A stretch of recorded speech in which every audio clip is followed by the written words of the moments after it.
এদিকে সূর্য হসপিটালের গেটের বাইরে দাঁড়িয়ে আছে। সূর্য গাড়ি নিয়ে হসপিটালের পরিবার গেটের বাইরে দাঁড়িয়ে আছে।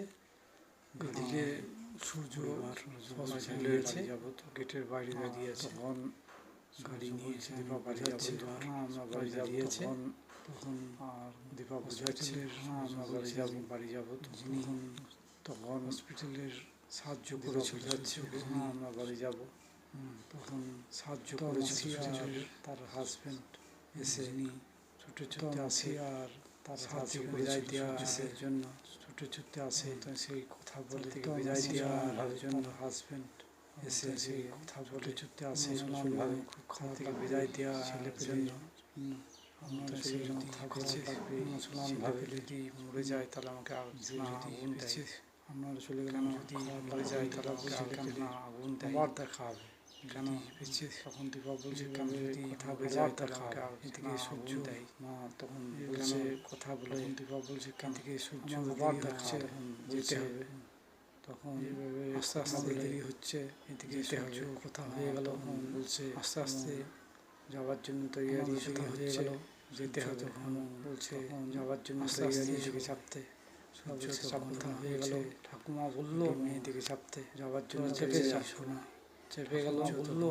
বলছে চেপে গিয়ে তোরা চেপে যা, দিকে চাপতে চেপে গেল। বলছে চাপবো না, চেপে গিয়ে বাড়ি যাবো তো, বাড়ি যাবো। তোরা চেপে যা, তোকে জিজ্ঞেস চেপে গেল বাড়ি যাবো তো, বাড়ি যাবো বলে এদিকে তারপরে আমরা বাড়ি যাবো। ঘরের সামনে সবাই জিজ্ঞেস করছে বাড়ি যাবো তো, জামাই বাড়ি যাবো।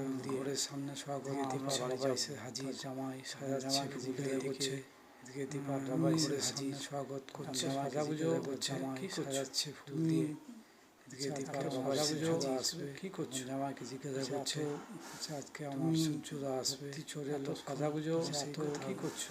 উল্লেখ করে তার মা আসে, আমার সূর্যরা বলে যে এত মা আসে, সবাইকে সম্বোধন করতে হলো তার জন্য। তখন সেই কথা উলুধ্বনি বাজাতে হবে, সবাইকে সম্বোধন করতে হবে তার জন্য বলে উলুধ্বনি বাজাতে হবে। সে সবাইকে সম্বোধন করতে হবে তার জন্য শঙ্খ উলুধ্বনি বাজাতে হবে। সে বলল তারপরেই এদিকে সূর্য হসপিটালের গেটের বাইরে দাঁড়িয়ে আছে। গাড়ি নিয়ে পরিবার সবাই দাঁড়িয়ে আছে। আর সূর্য বলছে আমি বাড়ি যাব তো। তখন দীপা বোঝাচ্ছে আমরা বাড়ি যাব। তখন হসপিটালের যিনি সাহায্য করেছিল সূর্যকে, সুতা মাসি আর তার হাজব্যান্ড এসে ছুটে ছুটে আসে।